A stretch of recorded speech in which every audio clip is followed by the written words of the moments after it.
ও বলে যে বয়স বাড়লে কি হয়েছে, মন তো আমার এখনো যুবক। আরে ভাই, আপনারা ঠিক কইতে কইছি আমি? তাহিরি শ্রোতা আপনারা,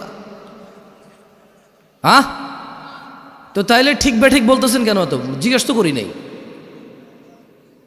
ভাই। সরি ভাই, কিছু করার দেয়। ওই যে ভিডিও ম্যানরা বলবে যে জামশেদ মজুমদার কি অহংকার নিয়ে কথা বলে, মানুষের তুচ্ছ করে কথা বলে। আরে এগুলা ওনারা কি করতেছে এখানে?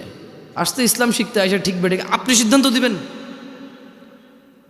এই যখন থেকে শ্রোতারা ঠিক বেঠিক সিদ্ধান্ত দিচ্ছে, তখন থেকে বক্তারা যা খুশি তা বলে যে ঠিক কিনা, লোকে কয় ঠিক ঠিক হয়ে যায়, শেষ। আর কোনো মানদণ্ড নাই ঠিক বেঠিকের, কোনো কোরআন সুন্নাহ থেকে দলিল প্রমাণ লাগে না। খালি বক্তা কবু ঠিক কিনা, শ্রোতা কবু ঠিক, এই ঠিক, ব্যাস। যুব সমাজের অবক্ষয়তার কারণ যদি নিয়ে কথা বলি, সবগুলো তো দূরের কথা, 10টা 5টা কারণ তো দূরের কথা। যদি খালি যুবকের নেশার বিষয়ে কথা বলি, তো কতক্ষণ বলা সম্ভব? কতক্ষণ বললে নেশার বিষয় বলে শেষ করা সম্ভব? আর আমি বা কতটুকু জানি কতটুকু অধঃপতন হয়েছে। যুবতীর বেপরদা, পর্দাহীনতা, এইটা নিয়ে যদি কথা বলি, তাহলে কতক্ষণ বলা সম্ভব? কতটুকুই বা বলার জ্ঞান রাখি? উলঙ্গ থেকে মানুষ বেপর্দা থাকতো, তারপর মানুষ জামা কাপড় পরল, ওগুলো পরে এখানে সেখানে এমন ডিজাইন করছে, উলঙ্গর চাইতে বেশি ভালগার দেখা যায়। তারপর কিছু মানুষ বোরখা বানানো শুরু করলো, স্ট্রবেরি কালার, পিঙ্ক কালার, বুকের সামনে ফুল, নাভির নিচে ফুল, কোমরের মধ্যে পিতা দিয়ে টাইট করে বাইন্দা দিয়া হাত এভাবে তুইলা মেয়েরা মাদ্রাসার হাঁটে এখন। তো যুবতীর, আমার বোনের বেপরদা নিয়ে কথা বললে কতক্ষণ কথা বলবো, আর কতটুকুই বা বলা সম্ভব? আমি বা কতটুকু জানি? যুবকের অবক্ষয় নিয়ে কথা বললে, রাস্তাঘাটে কোনো মেয়ে ছক্কা লুডু খেলে না, সবগুলা যুবকরাই তো খেলে। রাস্তাঘাটে যুবতীরা সিগারেট, গাঁজা, ইয়াবা সেবন করে বেড়ায় না, যুবকরাই করে। এখনো সিনেমা হলের টিকিট যুবক যুবতীকে ফুসলায় ফাসলায় 2টা টিকিট কেটে নিয়ে যায় সিনেমা দেখতে। এখনো জানার সমস্ত বিল যুবক ভরে। রাস্তাঘাটে মারামারি, গালিগালাজ, এগুলো যুবকরাই করে, পুরুষরাই করে। আবার আল্লাহ থেকেও আদিষ্ট হয়েছে প্রথমে নিজের চক্ষু অবনত করে লজ্জাস্থানের হেফাজত করতে। সেই যুবক কিনা বেপরদা মহিলার দিকে তাকিয়ে থেকে ফেসবুকে পোস্ট করে, মাইক হাতে বেয়ে কথা বলে, জায়গা জায়গায় সমালোচনা করে, সমাজটা নষ্ট হয়ে গেছে, নারীরাই নষ্টের মূল, বেপরদা চলে, সব ছেলে নষ্ট করে দিছে। অথচ ও ল্যাংটা হাঁটলেও পুরুষের জন্য আল্লাহর পক্ষ থেকে আদেশ, নিচে তাকাবে তারপরে হাঁটবে। ও নিচে তাকাবে না, নিজেরটা মানবে না, আরেকজন মানে নাই, সেটার সমালোচনা করে বেড়ায় যুবক। এখানকার যুবকের ধারণা পর্দা মানি হচ্ছে মহিলা, পর্দা মানি মা, বোন, স্ত্রী, কন্যা, দাদি, নানি, ফুফি, খালা। পর্দা মানি মহিলা। যখন তারা পর্দাকে এভাবে খ্রিস্টানদের মতো, ইহুদি নাসারাদের মতো যখন পরিবর্তন করতে শুরু করলো পর্দার মিনিং, তখন আল্লাহর আযাব এদের উপরে চলে আসছে। এদের মহিলারা বলতেছে যে আরে পর্দা কি পোশাকে আছে নাকি, মনে হলো পর্দা। কারণ এরা পর্দার অপব্যাখ্যা করেছে, এরা পর্দার মানে সমস্ত মহিলার বদনাম করেছে। কিন্তু নিজেকে যে আল্লাহ নিচের দিকে তাকানোর জন্য বলেছে, ওই মহিলার দিকে না তাকাইতে বলেছে, নিষেধ করেছে, সেটা সে মানেনি। ঘরে সিলিন্ডার গ্যাস ব্লাস্ট হলে নতুন বউ মারা গেছে, পুকুরে পড়ে মারা গেলে নতুন বউ মারা গেছে, যে বউটা যৌতুক দেওয়ার কথা ছিল যৌতুক দিতে পারে নাই, মোহর দিয়ে বিয়ে করার কথা ছিল, পুরুষ যৌতুক নিচ্ছে। এরপরে বলতেছে সমাজে পুরুষ নির্যাতন হয়, আপনারা জানেন না। তো তুই কি পুরুষ রে বেটা? পুরুষ তো মহিলাকে টাকা দিয়ে বিয়ে করে, তুই তো টাকা নিচ্ছিস। পুরুষ তো মহিলাকে টাকা দিয়ে বিয়ে করে, পুরুষ উপার্জনের জিম্মেদার নিজেকে মনে করে। মা বোনকে কাজে লাগাই দেয় না, মেয়েকে কাজে লাগাই দেয় না। পুরুষ মর্যাদা সম্পন্ন হয়, বলবে 3 বেলা খাবো, না পারলে 2, না পারলে 1। কিন্তু জিম্মেদারি উপার্জনের আমার বোনের না, আমার মায়ের না। যদি করে মুসলমান মেয়ে, কোনো হারাম কিছু নাই, মহিলা কাজ হতে পারে। আল্লাহ আমাদেরকে বোঝার তৌফিক দান করুন। কি এখনো কি হাসি পাচ্ছে? নাম হচ্ছে সালাফি কনফারেন্স। বসে আছে যারা নিজেদেরকে দাবি করে মানহাজুস সালাফের মধ্যে যারা আছি আমরা। মানহুমুস সালাফ, সালাফকে আসহাবান নবী সাল্লাল্লাহু আলাইহি ওয়াসাল্লাম, নবী সাল্লাল্লাহু আলাইহি ওয়াসাল্লামের সাহাবারা হচ্ছে সালাফ। আমরা বলছি আমরা ওদের অনুসরণকারী, আর বসে বসে কমেডি করি এখানে এসে। আল্লাহ আমাদেরকে বোঝার তৌফিক দান করুন। সরি, আপনারা মনে কষ্ট নিয়েছেন আমার কথায়? দুঃখজনক।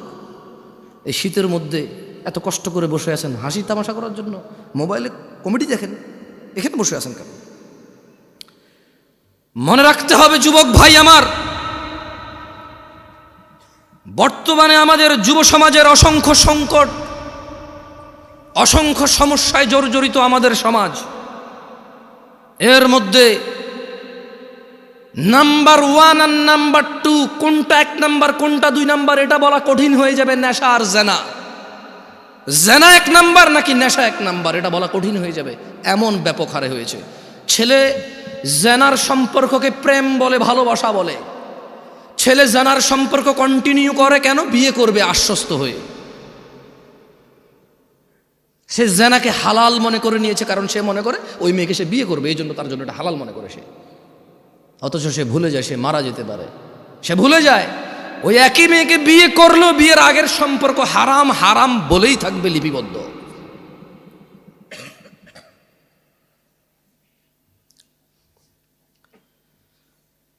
যুব সমাজ মাদকের মরণ নেশায় মেতে উঠেছে। বর্তমান সময়ে অধিকাংশ যুবক মাদকে আক্রান্ত, ধ্বংসের অবলীলায় নিপতিত হতে দেখা যায়। বিভিন্ন ধরনের মাদকের সয়লাভ যুবকদের মধ্যে ছড়িয়ে পড়াতে তারা কোনো না কোনো উপায়ে নেশাগ্রস্ত হয়ে পড়েছে।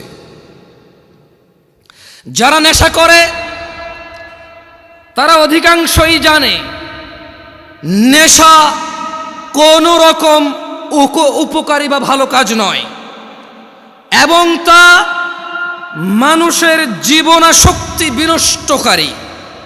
এইসব জেনে শুনেও যুবক মাদকাসক্ত নেশার অন্ধকার জগতের মধ্যে থাকতে চায়।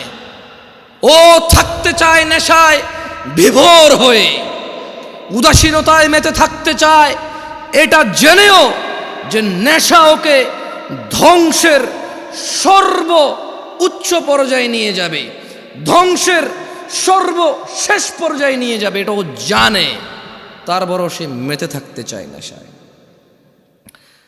মাদকাসক্ত তরুণ প্রজন্ম ধর্ম কর্ম সব কিছু বিসর্জন দিয়ে হতাশাকে, স্যাডনেসকে, সরৌনেসকে আপন করে নিতে চায়, সঙ্গী করে নিতে চায়। জীবনের চলার পথ থেকে বিভ্রান্ত হয়ে পড়েছে এবং বিবেক বুদ্ধি হারিয়ে সামাজিকতা থেকে দূরে সরে যেতে চায় যুবক, নেশায় আসক্ত হয়ে, নেশাকে আপন করে নিয়ে। অথচ মুসলমানের সন্তান জুমআ পড়ে, খুতবা শোনে, ওয়াজে আসে, মক্তবে পড়েছে, মাদ্রাসায় পড়েছে, ওর পরিবারের কেউ না কেউ মাদ্রাসায় পড়েছে, ও ওয়াজ শুনে ইউটিউবে, তারপরেও সে ইসলামের বিধিবিধান সম্পর্কে গাফেল ও বেপরোয়া। অথচ ইসলাম মানুষকে নেশা গ্রহণ, মাদক সেবন হতে সম্পূর্ণ নিষেধ করে। মানুষকে ধ্বংস ও করুণ পরিণতি হতে রক্ষা করার জন্য ইসলামী অনুশাসন মেনে চলার কোনো বিকল্প নেই যুবক ভাইয়েরা। তাই আমাদের জানতে হবে ইসলাম মাদক সম্পর্কে কি কি দিক নির্দেশনা দিয়েছে। কি ঠিক কিনা বলতেছেন না যে কি খারাপ লাগতেছে? তা 2-3 বার জিজ্ঞেস করে নি, বলেন, তাহলে ঠান্ডা হয়ে যাবেন। বলবেন যে এত কষ্ট করে ওনার লাগে বসে আছি, উনি একটাবারও ঠিক কিনা গুলো না ঠিক বলতে পারলাম না। আজকে তো ওয়াজ যে ঠিক হয়েছে স্বীকৃতি দিতে পারলাম না, সার্টিফিকেট দিতে পারলাম না, ঠিক কিনা? ভালো হয়েছে, ঠিক আছে, আর ভালো লাগবে না। লা ইলাহা ইল্লাল্লাহ। দই জমান ভাই, মানুষ জমায়েন না, ওয়াজ জমায়েন না, ওয়াজরে জমতে দিয়ে না, জমে গেলে তো বসে যাবে, শেষ। আমি চাই ওয়াজ না জমুক, ওয়াল্লাহ আমি চাই শ্রোতা না জমুক, ওয়াজ না জমুক।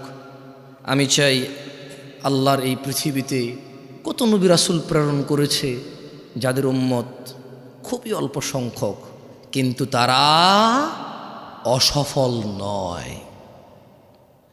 অ্যাজ এ নবী এবং অ্যাজ এ রাসূল আলাইহিমুসসালাম আজমাইন, তারা অসফল নয়।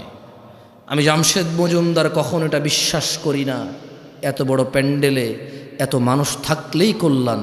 আমি বিশ্বাস করি man to man, eye to eye. একজনের সামনে বসে আছি, কথা বলতেছি, ও কানেক্ট হয়েছে, ও বুঝতেছে আমি কি বলছি, ও মেনে নেওয়ার পক্ষে উদ্বুদ্ধ হয়েছে এবং চেষ্টা করতেছে মেনে নেওয়ার জন্য। আমার কাছে এইরকম এত পরিমাণ শ্রোতার চাইতে ওই একজন অনেক বেশি মূল্যবান, যে নিজেকে সংশোধন করার জন্য শুনে। যে সংস্কৃতি মাহফিল একটা বাৎসরিক সংস্কৃতি আদায় করতে আসে না, যে দিন শিখতে আসে, সে আমার কাছে বেশি মূল্যবান। যাই হোক, ইসলাম মাদক সম্পর্কে আমাদের যে দিক নির্দেশনা দেয় তার সম্পর্কে জানা অত্যন্ত জরুরি। আপনার কি মাইকটা কি আবার চেঞ্জ করছেন সাউন্ড?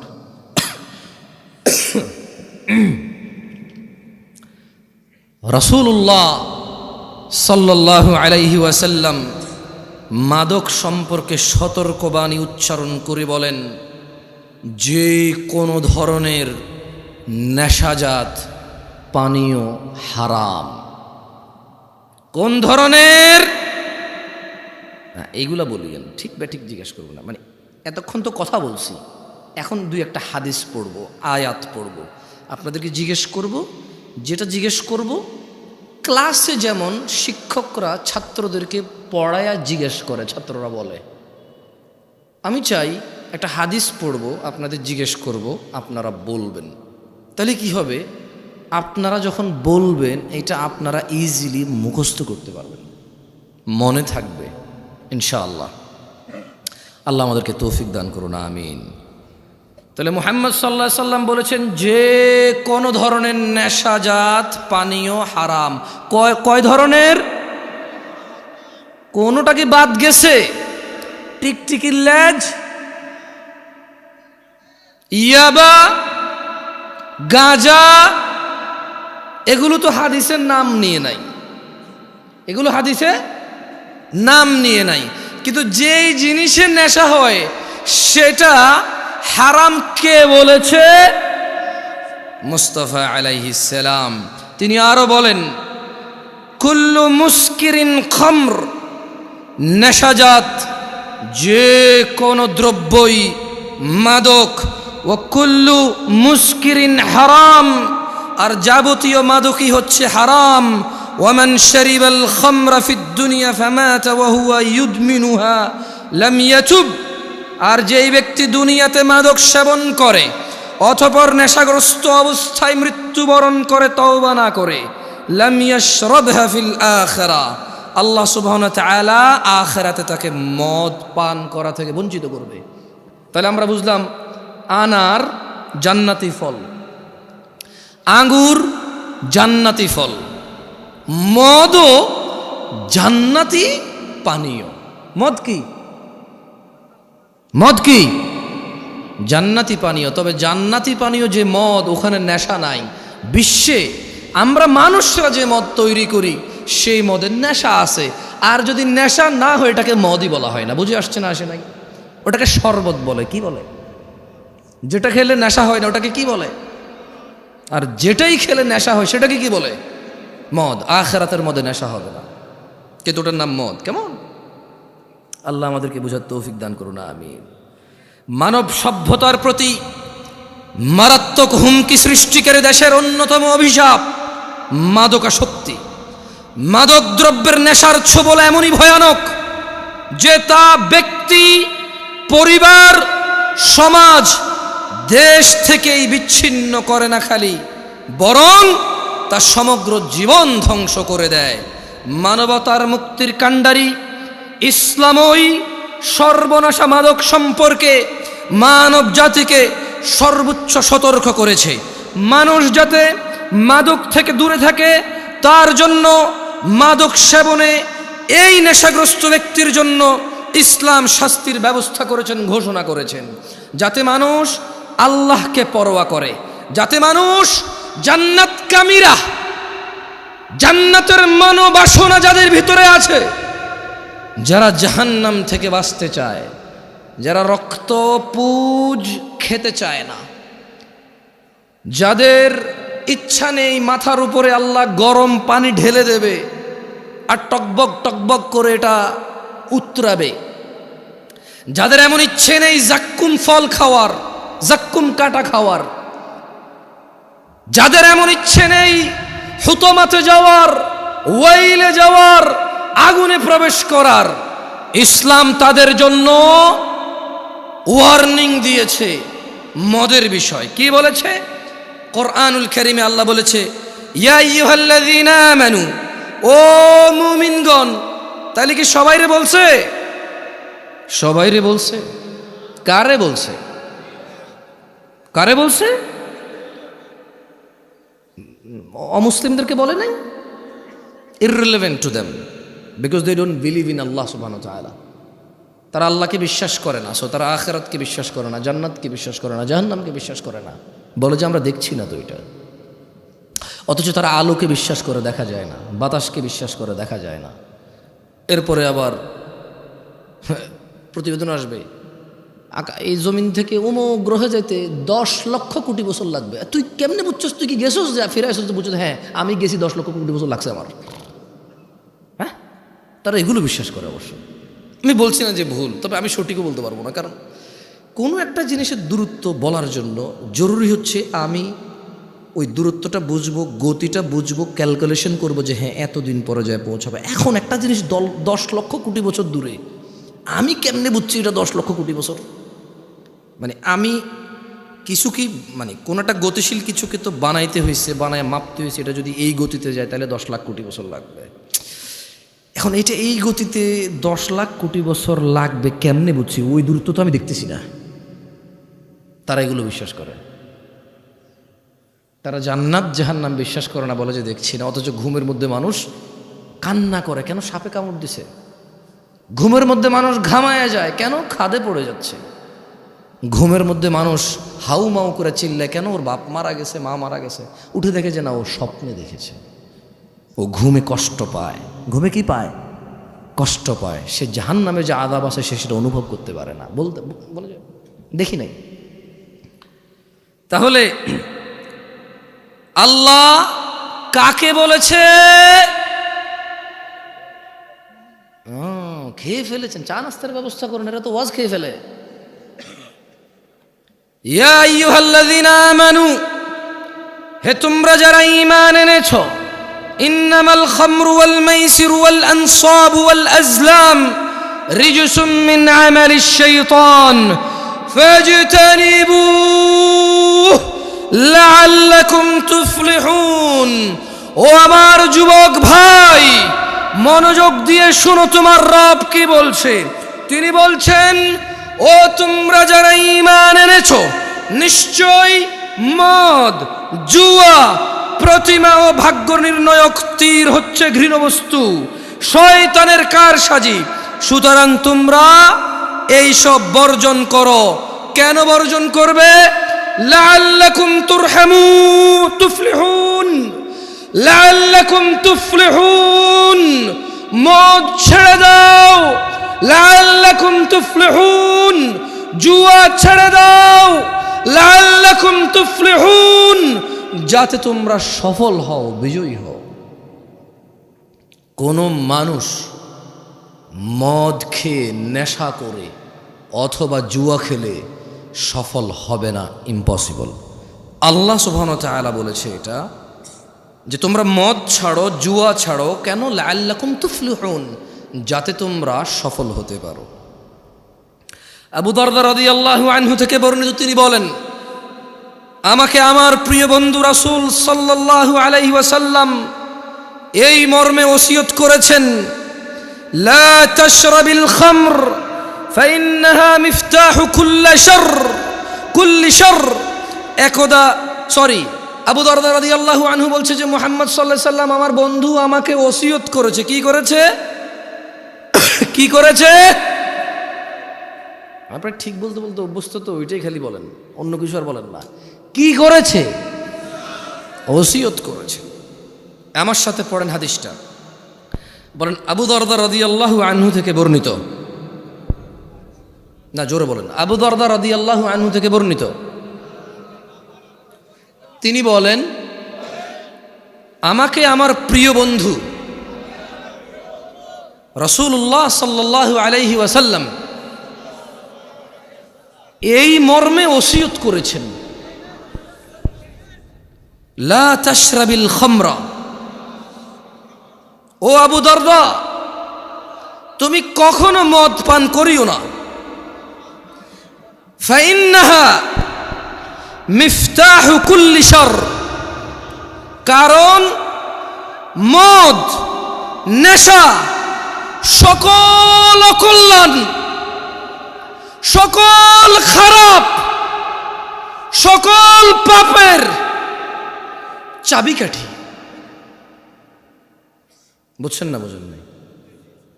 মানে একজন মানুষ যদি নেশা করে, এই পৃথিবীতে আর এমন কোনো খারাপ কাজ নাই যেটা তার দ্বারা সম্ভব না। এটা কি আমি বলছি? আবু দারদা রাদিয়াল্লাহু আনহু বলছে। ওনাকে ওসিয়ত করেছে কে?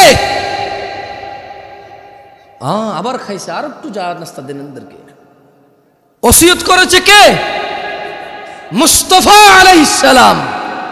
ওসিয়ত করেছে কে? রাহমাতাল লিল আলামিন। কে? ইমামুল আম্বিয়া। কে? ইমামুল মুরসালিন। কে? খাতামান নবিয়্যিন। কে? ওসিয়ত করেছে যে ও আবু দারদা, তুমি নেশা করিও না। তুমি যদি নেশা করো তাহলে এটা সকল পাপের, সকল অকল্যাণ, সকল অঘটনের চাবিকাঠি হচ্ছে এই নেশা। তাইলে ছোট্ট একটা গল্প বলি বনি ইসরাইলের। কেমন? আল্লাহ নবী সাল্লাল্লাহু আলাইহি ওয়াসাল্লামও বলেছে যে তোমরা বনি ইসরাইলের গল্প বলো, তবে মিথ্যা বলিও না। কি বলিও না? মানে বানায় বানায় বলিও না। তাহলে আমি কি ছোট্ট একটা বনি ইসরাইলের গল্প বলবো?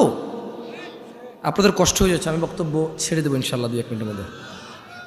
আপনি না করলেই বলি, আর কত মানুষ কষ্ট হইতেছে। আপনি চালান, আমি পারবো না এত বেশি চালাইতে। বেশি চালাইলে ব্রেক ধরবে না, পরে ডাইরেক্ট 120 গতিতে মারলে 30-40 পিছিয়ে এসে মেরে দিবে গাড়ি। একদা বনি ইসরাইলের জৈনিক রাষ্ট্রপতি, মানে একজন সরকার প্রধান বা রাজা, ওর যুগের, মানে ওই রাজা তার সময়ে একজন আবেদ, বুজুর্গ মানে বুঝেন, নেককার মানুষ। কি মানুষ? নেককার মানুষ। তো ওই রাষ্ট্রপতি ওর যুগের একজন নেককার মানুষকে 4টি কাজের যে কোনো একটি কাজ করতেই হবে বাধ্য করেছে। যদি না করে ওকে হত্যা করবে। তাহলে বনি ইসরায়েলের একজন রাষ্ট্রপতি একজন বুজুর্গ নেককার মানুষকে কয়টি কাজ করতে বলছে? না, এই যে খেয়ে ফেলছেন। 4টির যে কোনো একটি, মানে করতেই হবে। চারটির যে কোনো একটি হলেও করতে হবে। তো তাকে কি বললো? তাকে বললো যে শোনো, তুমি হয় মদ খাবা, তুমি হয় মদ খাবা, অথবা মানব হত্যা করবা, মানুষকে খুন করবা, অথবা শূকরের মাংস খাবা, অথবা তুমি কি করবা? জেনা ব্যভিচার করবা। তাহলে লোকটা কি আমাদের মতো কেউ ছিল? কি ছিল? কি ছিল? ফরহেজগার। মাশাআল্লাহ। তাহলে ঠিক আছে, এবার ওয়াজ শুনতেছেন আপনারা। মাশাআল্লাহ, তাবারাকাল্লাহ। শেখ আব্দুল্লাহকে নিয়ে আসেন, আমি কিছুক্ষণের মধ্যে ছেড়ে দেবো, তো ওনাকে নিয়ে আসেন। তাহলে লোকটা ফরেজগার ছিল, ওকে কয়টা জিনিসের যে কোনো একটা করতে বাধ্য করেছে? চারটার। এক, নেশা। কি? দুই, হত্যা। তিন, ব্যভিচার। চার, শূকরের মাংস। এখন ওকে বলছে যে তুমি যে কোনো একটা হইলেও করতে হবে, নাহলে তোমাকে হত্যা করা হবে। তো ওই বুজুর্গ চিন্তা করলো, শূকরের মাংস কিভাবে খায় মানুষ, কিভাবে? আর মুসলমানদের মধ্যে কে কে হাত তোলেন তো, কে কে শূকর খাইছেন? এ পুরো গ্রামে মুসলমান সমাজে শূকর জবাই হয়? গাঁজা পাওয়া যায় কিনা? হ্যাঁ, দেখছেন ওই বুজুর্গরও একই অবস্থা হয়েছিল। আর হাসতেছে, আবার হাসতেছে, এরা কমেডি বুজুর্গ। আরে ভাই, একটু বিবেচনা দিয়ে চিন্তা করেন না। আপনি যেরকম নেশাকে শূকরের চাইতে ভালো মনে করেন, মানে শূকর এতটাই আমরা ঘৃণা করি, আলহামদুলিল্লাহ, আল্লাহর প্রশংসা, প্রপার আমরা এই সমাজে এটা দেখি না। আছে সুদখোর পর্যন্ত শূকর খায় না। সুদ খাওয়া কি? শূকর খাওয়া কি? শূকর খাইলে গুনাহ কার লগে? সুদ খেলে গুনাহ আল্লাহর লগেও মানুষের লগেও। সুদের গুনাহ মাপ পাওয়া বেশি কঠিন। ঘুষ খাওয়া কি? শূকর খাওয়া কি? শূকর খেলে কার সাথে গুনাহ, আর ঘুষ খেলে কার কার সাথে গুনাহ? আল্লাহ এবং মানুষের সাথে। মানুষের হক খাইছে সে, আমি বুঝাতে পারি নাই। তো এই দেশে ঘুষখোর আছে? মুসলমান ঘুষখোর আছে? মুসলমান শূকরখোর আছে? মুসলমান মদখোর আছে? মুসলমান শূকরখোর আছে?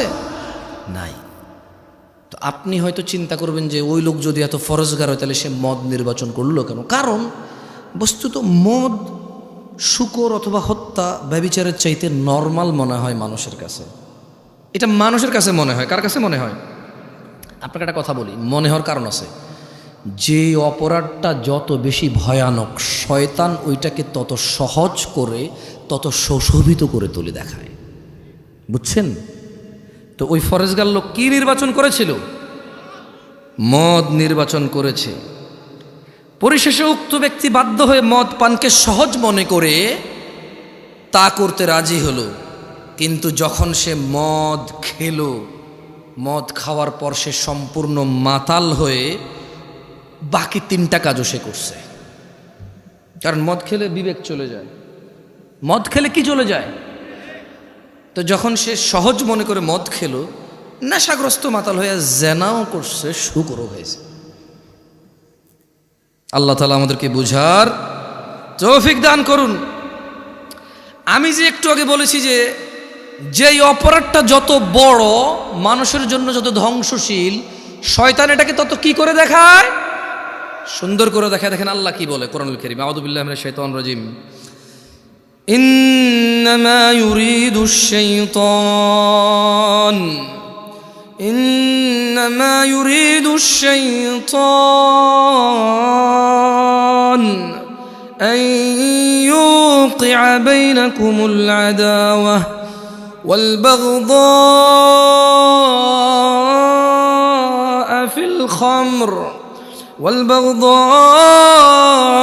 في الخمر والميسر ويصدكم عن ذكر الله وعن الصلاة فهل أنتم